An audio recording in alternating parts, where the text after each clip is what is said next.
अस्सलाम वालेकुम वरहमतुल्लाह। तो चलिए आज हम बात करेंगे इलेक्ट्रोमैग्नेटिक वेव्स पे। Let me right it in short, electromagnetic waves. इस वीडियो में हम इस पे बात करेंगे कि एक्चुअली इलेक्ट्रोमैग्नेटिक वेव्स कैसे जनरेट होते हैं। To know about the electromagnetic waves, हमें कुछ आइडिया चाहिए यहाँ पे। We need to generate some idea। वो आइडिया बेसिकली क्या है? If we go back to the theory of EMI, वहां पे हमें ये चीज पता है, अगर एक फील्ड टाइम के साथ चेंज हो रहा है, it has an adverse effect on another field। For instance, अगर मेरे लिए इलेक्ट्रिक फील्ड ये चेंज हो रहा है with time, as time passes, as time evolves in a system, जो ही टाइम सिस्टम में इवॉल्व हो रहा है, टाइम के साथ साथ मेरा जो इलेक्ट्रिक फील्ड ये चेंज हो रहा है। इसका मतलब ये हुआ, इसका इफेक्ट किस पे ऊपर होगा? मैग्नेटिक फील्ड पे। तो reversal fact is also true. Means like, अगर मैग्नेटिक फील्ड टाइम के साथ चेंज हो रहा है, इसका मतलब ये निकला मेरा जो इलेक्ट्रिक फील्ड होगा that will be affected. Okay, तो अब मेरे पास स्टेटमेंट ये आया, one changing field affects another field. Okay, अब हम देखेंगे बेसिकली जो इलेक्ट्रोमैग्नेटिक वेव्स होते हैं ये कैसे जनरेट होते हैं। तो इन दिस पर्टिकुलर डिस्कशन में मुझे वेव्स के ऊपर वो डिस्कशन नहीं ले रहा है। What are the waves, what are its types. Okay, I'll just feel this kind of footing, तो वो चीज मुझे पता है। ओके, अब हम यहां पे ये देखेंगे, जो जब हम इलेक्ट्रोमैग्नेटिक वेव की बात कर रहे हैं, basically it's a combined effect of electric and magnetic fields. Okay, तो ये जो कंबाइंड इफेक्ट हम कॉम्बिनेशन में लेते हैं, ये कैसे मतलब एक डिस्टर्बेंस क्रिएट करती है, वो हमें इस लेक्चर में देखना होगा। ओके, सो फॉर इंस्टेंस, अगर मैं लूंगा अगर मैं यहां पे लूंगा, मान लीजिए मेरा एक पॉजिटिव चार्ज यहां पे है, तो यहां पे मेरा है negative charge. Okay, if I will assume here my electric field it changes with time. Okay, you know from the Maxwell's interpretation of the field lines of force, when we talk about electric field line of force, we just draw it from positive to negative, है ना। तो मैंने यहां पे एक field line draw की है। This is an electric field line of force which generates from positive and end at negative. This is what is an expectation from what we can say the Maxwell's interpretation of field lines of force. तो यहां पे मैं बात कर रहा हूं basically time changing electric field की। Okay, ये इलेक्ट्रिक फील्ड टाइम के साथ चेंज हो रहा है। इसका मतलब ये हुआ, अगर ये इलेक्ट्रिक फील्ड टाइम के साथ चेंज हो रहा है, you know electric field it's a vector quantity. जब हम वेक्टर की बात करते हैं, basically every vector is associated with the magnitude and the direction. The magnitude of a given vector is represented by this much of line, and this represents the size of a vector. Okay, अगर मैं इस line को छोटा कर रहा हूं यहां पे, इसका मतलब ये हुआ the size or the magnitude of vector is going to be diminished. Okay, अगर मैं इसको और छोटा कर रहा हूं, इसका मतलब है direction of vector does not change but its magnitude is going to be changed. Okay, as time passes. यहां पे I'm just going to show the big line. It simply means it has a greater magnitude. This field line has a greater magnitude. Now the field line is second and third, they have entirely lesser magnitude. तो यहां से मुझे पता चला, जब हम represent करते हैं एक वेक्टर को, this line basically represents the size, or I can say the magnitude of a vector, and arrow you know it represents its direction. तो इलेक्ट्रिक फील्ड बेसिकली क्या है? ये एक वेक्टर क्वांटिटी है। तो यहां पे जब मैं चार्जेस को ले रहा हूं, basically the charges are changing, the charges are I mean moving with time. Okay, as a result there is a change in electric field. In case first मेरी suppose I have the positive charge here is my negative charge. जब time system में evolve हो रहा है, I am just keep this footing here, my electric field it changes with time. इसका मतलब क्या हुआ? My charge was here, right now it will be here, and negative charge will be here. If I will draw the field line, this field line has, it is going to be less in this case. As the charges will move, just approach further, यहां पे क्या होगा? Obviously the size of the field is going to be less. जब और charges यहां पे approach करेंगे, my field in this case will be like this. तो इस वाली केस में क्या होगा, यहां पे I'm not able to draw the field line of force in this particular case. Basically reason क्या है, यहां पे centre of positive charge it coincides with the centre of negative charge. Under this particular case I am not able to draw the field line of force. तो यहां पे मैं क्या बोलूंगा, मेरा जो फील्ड आएगा इस पॉइंट पे that will B zero. Okay, now charges will change, I mean change their locations with time. The positive charge first it approaches the negative charge. Indeed, negative charge approaches the positive charge. अब इस case में क्या होगा, negative charge इधर आएगा, positive charge will be here. Right now, negative charge will be here, positive charge will be here. My negative will be here, positive will be here. Okay, and my negative will be here, positive will be here. And this process will repeat accordingly. Now, what's my point of interest here? Basically, अगर मैं इस चीज को यहां पे join करूंगा, oh, I am getting the kind of wave here. Okay, this is what's my point of interest here. Basically, how electromagnetic wave is going to generate. I have the kind of wave here. It simply means my electric field it basically changes with time. Okay, जो मेरा electric field आ रहा है ये change हो रहा है with time.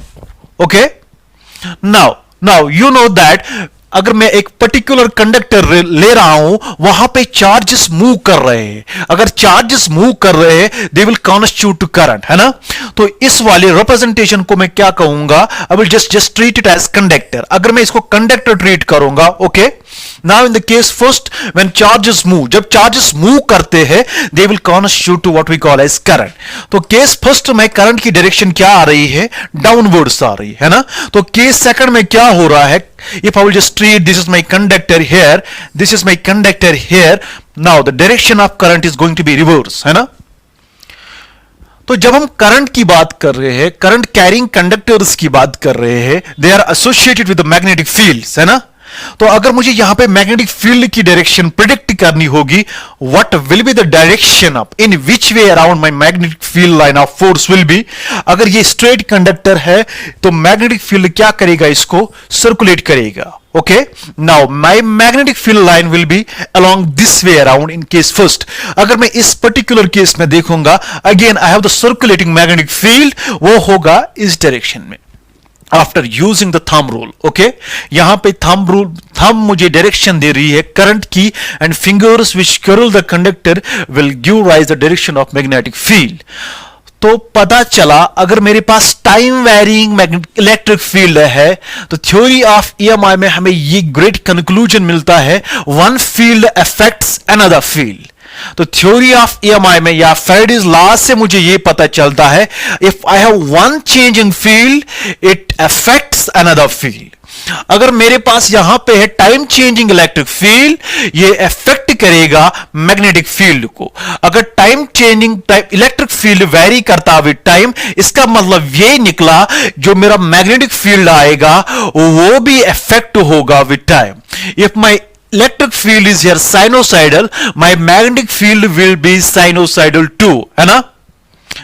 This is a conclusion. Why यहां इस डिस्कशन से हमें पता चलेगा how exactly we can draw the EM wave disturbance.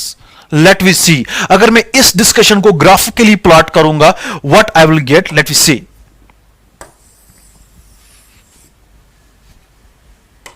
तो अब मुझे पता चला अगर मेरा इलेक्ट्रिक फील्ड जो है ये वेरी करता with time, if my electric field it just varies with time. अगर मैं ये लाइन रिप्रेजेंट कर रहा हूं, इट्स माय टाइम लाइन, तो ये मेरी फील्ड लाइन बनती है. तो यहां से अगर मैं वेरिएशन प्लॉट करूंगा, I will get, if I will start from this point, okay, if I have the time varying field it will be look like this. Okay, my time varying field will be look like this. Okay, now जो हम magnetic field की बात करते हैं, अगर मेरे पास एक current carrying conductor था तो करंट इन फर्स्ट केस था डाउनवर्ड्स, तो मैग्नेटिक फील्ड की डायरेक्शन जो थी वो थी लाइक दिस वे. ओके, यहां पे मेरा टाइम चेंजिंग इलेक्ट्रिक फील्ड है, वो जनरेट करता है करंट. वो currents are associated with the magnetic fields. If I have the time changing electric field that will generate current. Okay, तो यहां पे जब मेरा करंट आ रहा है, current is associated with the magnetic fields, okay.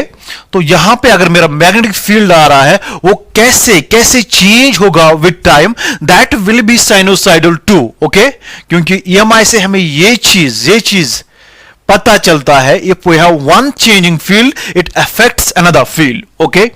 तो इन केस फर्स्ट में मेरा इलेक्ट्रिक फील्ड वेरी होता था टाइम के साथ, now I have the magnetic field but it will vary with time as well, okay.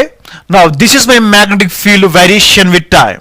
Here is my B field, okay, that varies with time. It is as a consequence of the variation of electric field with time, okay. Now अगर मैं यहां पे देखूंगा, just like this, these are the electric field lines of force. यहां पे क्या हो रहा है, मेरा इलेक्ट्रिक फील्ड क्या होता है, मैक्सिमम होता है, okay. And this is my magnetic field. This is my magnetic field lines of force. These are my magnetic field lines of force. They are just vary with time too. ये time के साथ vary हो रहे हैं. इसका मतलब क्या हुआ,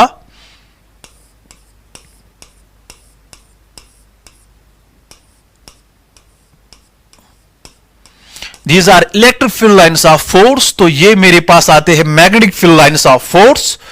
These are electric field lines of force. Okay तो ये मेरी जो स्क्रीन है, it's just a two dimension में it's very hard to show a three dimensional thing into the two dimensions. हाँ, तो अब हम इस सिचुएशन को अंडर फिजिकल सिचुएशन में कैसे समझ पाएंगे. Just if I will give some analogous example of this context, like if there are the two fish which are going to swim inside the water. दो fishes है वो swim कर रहे हैं water में. Just like one fish is moving up and down. Okay, this is my fish first. Okay, it is going to move up and down just like this way. Okay, and I can treat it my electric field lines of force. It just moves just up down. Okay, now there is one more fish which also swims inside the water and it moves right and left. Okay, just right left. Okay, now if I just take here the combined effect, अगर मैं यहां पे combined effect लूंगा इन दो fishes का, it will be just like this. And this propagation of disturbance, it's known as electromagnetic wave. है ना, यहां पे बेसिकली चार्जेस नहीं है, but it's a disturbance that's as a consequence of these two time changing fields. है ना, तो मेरे पास ये डिस्टर्बेंस आ रही है. This disturbance is nothing but it's known as electromagnetic wave. ये मेरे पास इलेक्ट्रोमैग्नेटिक वेव आ रही है. And this is a electromagnetic wave. It is a disturbance that's as a consequence of the two time changing fields. One moves up and down, another moves right left. Okay, if I take the combined effect of these two, it is this disturbance here basically. Okay, now this is my, in which way around, basically this is the direction of the propagation of the electromagnetic wave. It is as a consequence of the time changing fields. Okay, now यहां पे अब question arise हो रहा है basically, अगर मुझे speed ढूंढनी होगी इन इलेक्ट्रोमैग्नेटिक वेव्स की, and it was given by the Maxwell. Basically when we talk about electromagnetic waves, they are going to move exactly with the speed of light. Okay, basically Maxwell was a man who figured out a greatest puzzle and he was able to unify whole electromagnetism. Okay, उसने एक फजल को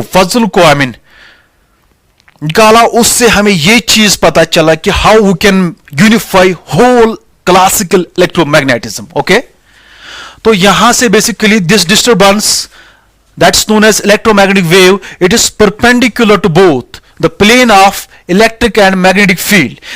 This disturbance is perpendicular to both the plane of electric and magnetic field. अब question यहां से आ रहा है कि अगर मुझे डिपिक्ट करनी होगी डायरेक्शन ऑफ इलेक्ट्रोमैग्नेटिक वेव की, provided that the directions of the changing EV fields are known to me, how I can depict the direction of electromagnetic wave. उसके लिए मुझे I need to introduce one more thing here. That's what we call as pointing vector. Okay, this is known as pointing vector. It's meant for the direction of the propagation of electromagnetic wave. It is going to be represented by the letter S. Okay, it is a vector 2 and it is defined as 1 over mu naught E cross B. Okay, तो यहां से पता चला मुझे basically this Poynting vector it is representative regarding the direction. If I want to know the direction of a given electromagnetic wave, it is being confirmed from this letter, and this is known as the pointing vector. And we define this pointing vector, it is a rate change of energy per unit area. Okay, the pointing vector is defined by this way. It's a rate change of energy per unit area. Okay, and it's not very far from what we can say the intensity. लेकिन but what's a good thing in this Poynting vector, ये मुझे देता है in which direction basically electromagnetic wave propagate हो रही है. तो यहां से मुझे ये चीज पता चलता है बेसिकली ये जो पॉइंटिंग वेक्टर है it is perpendicular to both E as well as P. Okay, this is known as a pointing vector. If I will take here the very simple problem, उससे मुझे ये चीज क्लियर होगा कि अगर मुझे डायरेक्शन निकालनी होगी इलेक्ट्रोमैग्नेटिक वेव की, प्रोवाइडेड दैट मुझे पता है इलेक्ट्रिक फील्ड किस डायरेक्शन में चेंज हो रहा है एंड मैग्नेटिक फील्ड किस डायरेक्शन में चेंज हो रहा है. If I will take here the simple example, if I will just take here the simple example, like if my electric field is given as just like 3.6, okay, J cap Newton per coulomb. Okay, and the magnetic field is given as just like 1.2 K cap Tesla. Okay, these are the structures of electric and magnetic fields. अब मुझे यहां पे predict करनी है the direction of the propagation of electromagnetic wave. इससे पहले भी मैंने आपको यह बोला अगर मुझे प्रिडिक्ट करनी होगी जो इलेक्ट्रोमैग्नेटिक वेव डिस्टर्बेंस है वो किस डायरेक्शन में प्रोपगेट हो रही है, तो उसके लिए मुझे क्या चाहिए, उसके लिए मुझे चाहिए the Poynting vector. Poynting vector is defined as 1 by mu naught E cross B, है ना. तो पता चला यहां से जो पॉइंटिंग वेक्टर है it is perpendicular to the plane containing E and B, है ना. तो अब मुझे E एंड B का क्रॉस प्रोडक्ट लेना होगा, तब जाके मैं ये पता करूंगा मेरी जो इलेक्ट्रोमैग्नेटिक वेव है वो किस डायरेक्शन में प्रोपगेट हो रही है. Alright, तो यहां पे मैं क्या करूंगा, I will just look for how I can solve this cross product. It is as simple as अगर मैं यहां पे ये निकालूंगा E cross B, I will not look for these constants because यहां पे मुझे बस यही प्रिडिक्ट करना है कि जो इलेक्ट्रोमैग्नेटिक वेव है ये किस डायरेक्शन में प्रोपगेट कर रही है, provided that I know in which direction my electromagnetic fields are going to change. तो वो तो गिवन है. अब मुझे यहां पे क्या करना है, बस इन दो का क्रॉस प्रोडक्ट लेना है, तब जाके मुझे पता चलेगा जो इलेक्ट्रोमैग्नेटिक डिस्टर्बेंस है, इलेक्ट्रोमैग्नेटिक वेव है, ये डिस्टर्बेंस किस डायरेक्शन में प्रोपगेट कर रही है ना. It is as simple as. तो यहां से मैं इसका क्रॉस प्रोडक्ट लूंगा. I am not worrying about these constants. Okay, these are some stupid constants. It really doesn't matter here. So it will be 3.6 into 1.2. तो यहां पे क्या आएगा, it will be J cross K. Okay, J cross K, J cap and cross K cap. इसका unit vector क्या आएगा, याद रखिएगा. It is my I, this is my J and this is my K. Okay, if I will move clockwise direction, अगर मैं clockwise direction से move करूंगा, I am getting this J cross K. Okay, J cross K, it will be simply here I. My J cross K, it will be I, provided that I am going to make a turn in a clockwise way. Okay, now my J cross K, it is simply, I don't worry about what will be its value. Okay, अगर आप इसको solve भी करोगे, that's not, it will not make any harm here, but यहां से मुझे क्या चाहिए basically the demand of question is simply अगर मेरे पास दो चेंजिंग फील्ड है उनका स्ट्रक्चर गिवन है तो यहां से मुझे पता करना है किस डायरेक्शन में बेसिकली इलेक्ट्रोमैग्नेटिक वेव प्रोपागेट कर रही है उसके लिए क्या करना है I need to simply solve this cross product and I will get J cross K it is simply I है ना इसका मतलब है मेरी जो इलेक्ट्रोमैग्नेटिक वेव है ये प्रोपागेट कर रही है along positive x direction. Okay, it is very simple, but we can find the answer of this question if and only if this relation is known to me है ना ये relation कहां से आ रही है you have nothing to do with it, it is just the reminder which will help you किस direction में basically हमारी electromagnetic wave propagate कर रही है. So it was all about in this context. तो इलेक्ट्रोमैग्नेटिक वेव्स की जब हम बात करते हैं ये कैसे जनरेट हो रहे हैं एक सिस्टम में ये डिस्टरबेंस कैसे जनरेट हो रही है वो तो आपने समझा होगा. Okay, thank you.